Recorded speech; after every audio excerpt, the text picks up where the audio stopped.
এদিকে ওসমান হাদির ঢাকায় গুলিবিদ্ধ হওয়ার খবরে শোকস্তব্ধ তার পরিবার, কান্নায় ভেঙে পড়েছে স্বজনেরা। হামলাকারীদের গ্রেফতার এবং বিচারের দাবি জানান তার বোন। ওসমান হাদি গুলিবিদ্ধ হওয়ার খবর ছড়িয়ে পড়তেই তার নিজ জেলা ঝালকাঠিতে সড়ক অবরোধ করে বৈষম্য বিরোধী ছাত্র আন্দোলনের কর্মীরা। বিকেল 4টার দিকে ঝালকাঠি বরিশাল আঞ্চলিক মহাসড়কের ঝালকাঠির কলেজ মোড় এলাকায় টায়ার জ্বালিয়ে তারা অবরোধ করে। 24 ঘন্টার মধ্যে হামলাকারীদের গ্রেফতার না করা হলে কঠোর আন্দোলনের হুঁশিয়ারি দেন তারা। বিক্ষোভ হয়েছে চট্টগ্রামেও।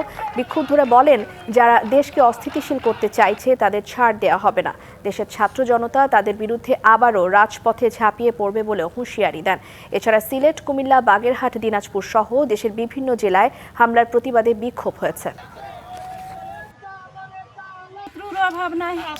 একদিকে ভারতীয়রা, একদিকে আওয়ামী লীগ, একদিকে নতুন এবং ফিরে আসা গ্রাহকদের জন্য নগদে চলছে ক্যাশব্যাক সহ প্রতিদিন হাজারো উপহার জেতার সুযোগ। হবে আশা আর ফেরা, সারপ্রাইজ সেরা।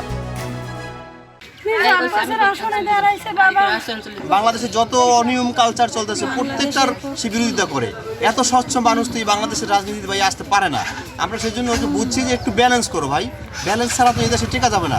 সম্মুখ সারির জুলাই যোদ্ধা